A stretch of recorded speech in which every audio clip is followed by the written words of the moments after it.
ఇదిగో నేను ఆకాశము నుండి నీ కొరకు ఆహారమును కురిపించెదను. వారు అది చాలా ఆకాశం నుండి వారికి ఆహారమును కురిపించేదను. వారు ఎప్పుడైతే మోషే మీద సనుగుతూ గొనుగుతూ ఉన్నారు, దేవుడు సమస్తము సమకూర్చే దేవుడు. అందుకు నేను సంతోషం ఉండాలి. నువ్వు తినటానికి తిండి లేనప్పుడు, నువ్వు ప్రార్థన చేసినప్పుడు దేవుడు అద్భుత రీతిలో ఆహారము దయచేసిన దేవుడు. నేను ఇది చెప్తా ఉంటే నాకు ఒక అద్భుతమైన ఉదాహరణ గుర్తొస్తుంది. నాన్నగారు వ్యక్తిగతంగా మాకు చెప్పిన ఉదాహరణ. భక్సింగ్ గారు హెబ్రోన్లో కాన్వకేషన్స్ జరుగుతున్నాయంట. కాన్వకేషన్ జరుగుతూ ఉంటే అక్కడ వేలాది లక్షలాది ప్రజలు వచ్చారంట.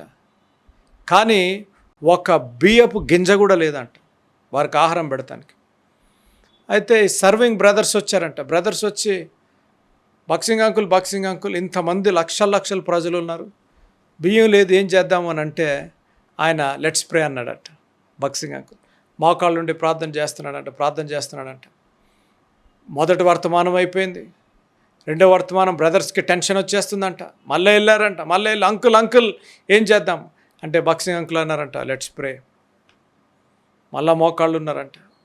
భక్సింగ్ అంకుల్ మోకాళ్ళ నుండి ప్రార్థన చేస్తున్నారంట. లంచ్ టైం అవనే వస్తుంది. అంకుల్ లంచ్ టైం అయిపోతుంది. ఏ రీతిగా లెట్స్ గో అండ్ ప్రీచ్ అన్నారంట. అరే 2 సార్లు అడిగితే ప్రార్థన చేయమన్నాడు, ఇప్పుడేమో వాక్యం చెప్తా అంటున్నాడు. ఇదేంటి? యవనస్తులు ఉంటారు కదా కొంతమంది, మనలాంటి యవనస్తులు, ఇదేంటి ఏ హోటల్ నుంచి అన్నీ తెప్పించేస్తే ఆర్డర్ చేస్తే అయిపోతుంది కదా అని అనుకుంటున్నారంట. భక్సింగ్ అంకుల్ నమ్మాడు. నమ్మిన దేవుడు విడిపించాడు, నడిపించాడు, రక్షించాడు, సమస్తము సమకూర్చే దేవుడు అని నమ్మాడు భక్సింగ్ అంకుల్. వర్తమానం చెప్తున్నారంట. ఎప్పుడు భక్సింగ్ అంకుల్ 40-45 నిమిషాలు చెప్పేట ఆయన ఆ రోజు 1.5 గంట చెప్పాడంట కాన్వకేషన్లో. ఇట్లా 1.5 గంట శక్తివంతమైన వర్తమానం చెప్పాడంట అంకుల్. వర్తమానం చెప్పి ప్రార్థన చేస్తున్నాడంట. ప్రభువా నేను ప్రార్థన చేస్తున్నాను, ఇంతవరకు నీ వాక్యం ద్వారా మాతో మాట్లాడావు. నేను ఇంతమంది ప్రజలను నువ్వు తీసుకొచ్చావు ప్రభువా, నీ మీద ఆధారపడుతున్నాను. ఫిలిప్పీ 4:19 ప్రకారం ఎత్తిపెట్టి ప్రార్థన చేస్తున్నాను. నువ్వు సమస్తము సమకూర్చే దేవుడు నాయన, నీవే చూసుకో ప్రభువా అని కూర్చున్నారంట. కూర్చున్న వెంటనే ఒక పాట ఎత్తారంట.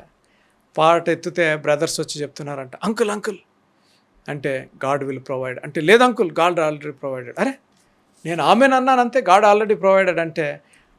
మన హైదరాబాద్లో ఒకళ్ళ మ్యారేజ్ ఉందంట, మ్యారేజ్ జరుగుతుందంట. మ్యారేజ్ జరుగుతుండవలసింది గొడవపడి మ్యారేజ్ క్యాన్సిల్ అయిందంట. మ్యారేజ్ క్యాన్సిల్ అయితే వంటలు వండేశారు పెళ్ళికి. మంచి డెలిషియస్ వంటలు వండారు.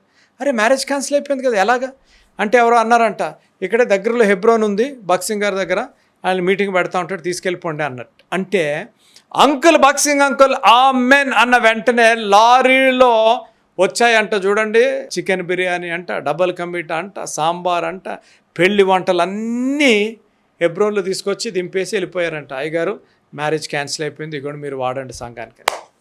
దేవుని నామానికి స్తోత్రం కలుగును గాక. కాదు, దేవుడు సమకూర్చే దేవుడు. నాకు తెలుసు పేదరికంలో దేవుని మీద ఆధారపడుట, నెక్స్ట్ వీల్ కోసం దేవుడి మీద ఆధారపడుట నాకు తెలుసు. స్కూల్ ఫీజు ఏ రీతిగా నెక్స్ట్ టర్మ్ వచ్చేస్తుంది, స్కూల్ ఫీజు ఏ రీతిగా కట్టాలో నాకు తెలుసు. దేవుని మీద ఆధారపడుట తెలుసు. పండగ వస్తుంది, కొత్త బట్టలు కొనుక్కోవాలో, దేవుని మీద ఏ రీతిగా ఆధారపడాలో నాకు తెలుసు. అమెరికా దేశం వెళ్ళిపోయాను కదా, ఏదో దేవుడు దీవించేశాడా కదా అని విర్రవీగుతానికి వీల్లేదు. నాన్నగారు ఎప్పుడు ఒక మాట చెప్తుండేవారు, ఏ స్థాయిలో నుంచి దేవుడు మనల్ని తీసుకొచ్చాడో ఎన్నడూ మరవద్దు. ఏ స్థాయిలో ఉన్నప్పుడు మనకు సహాయం చేశారో వారిని మరవద్దు. దేవుడు సమస్తము సమకూర్చే దేవుడు. ఈరోజు నీ కుటుంబంలో ఏ అవసరత ఉందో, నీ వివాహంలో ఏ అవసరత ఉందో, నీ సంఘములో ఏ అవసరత ఉందో నాకు తెలియదు, కానీ సమస్తము సమకూర్చే దేవుడు.